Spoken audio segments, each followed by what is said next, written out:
আলহামদুলিল্লাহ, নবম জাতীয় পে কমিশন অতি দ্রুত তাদের কাজ করে চলেছেন এবং পে কমিশনের কাজ এখন চূড়ান্ত পর্যায়ে। আমরা আশা করি অতি অল্প সময়ের মধ্যেই কমিশন তাদের চূড়ান্ত রিপোর্ট জমা দিবেন বলে আমরা আশাবাদী।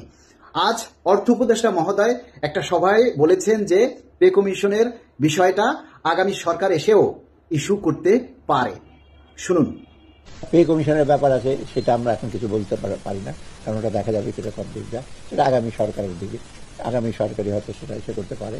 ইস্যু করতে পারে তার মানে এই সরকারও দিয়ে যেতে পারে।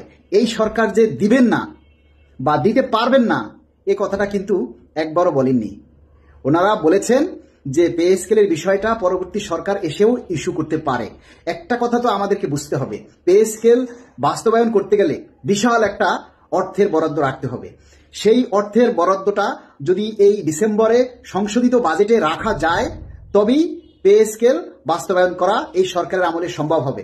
আর যদি আগামী ডিসেম্বরে সংশোধিত বাজেটে যদি এই অতিরিক্ত বরাদ্দ বা অতিরিক্ত অর্থ বরাদ্দ রাখা না যায় তাহলে কিন্তু এই সরকারের আমলে কোনোভাবেই বাস্তবায়ন করা সম্ভব হবে না। তাহলে কিন্তু আমাদের পরবর্তী অর্থ বছরের উপরে নির্ভর করতে হবে এবং সেই অর্থ বছরে যেই সরকার ক্ষমতায় থাকবে সেই সরকারকেই তখন বাস্তবায়ন করতে হবে। তবে আমরা সরকারের কাছে দাবি জানাই যে আপনারা এই সংশোধিত ডিসেম্বরের যে সংশোধিত বাজেট হবে এই বাজেটেই যাতে আপনারা এই অর্থের যোগানটা দেন এবং এই অর্থের বরাদ্দটা রেখে সরকারি কর্মচারীদের এই নবম পে স্কেল আপনারাই বাস্তবায়ন করে এদেশের সকল সরকারি কর্মচারীদের মুখে হাসি ফোটাবেন, তাদের পেটের ক্ষুধা, তাদের দুঃখ দুর্দশা এবং তাদের মৌলিক অধিকারগুলি প্রতিষ্ঠা করার জন্য এই সরকার বাস্তবায়ন করে সহযোগিতা করবেন। এটাই আপনাদের কাছে আমাদের একটাই প্রত্যাশা এবং একটাই চাওয়া যে এই সরকার আপনাদের আমলেই আপনারা এই নবম পে স্কেলটা বাস্তবায়ন করে যাবেন। এটাই আপনাদের কাছে আমাদের চাওয়া, এটাই আপনাদের কাছে আমাদের প্রত্যাশা।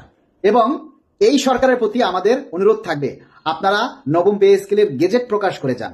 বাস্তবায়ন যদি পরবর্তী সরকার এসেও করে তবু আমরা চাইব এই সরকারের আমলে যেন গেজেট প্রকাশ করা হয়। ডিসেম্বরের সংশোধিত বাজেটে যদি এই অতিরিক্ত বরাদ্দ রাখা সম্ভব নাও হয় তাহলে আগামী অর্থ বছরে এসে যদি এটা বাস্তবায়ন করতে হয়, কিন্তু আমরা চাই এই সরকারই যেন গেজেট প্রকাশ করে যায়।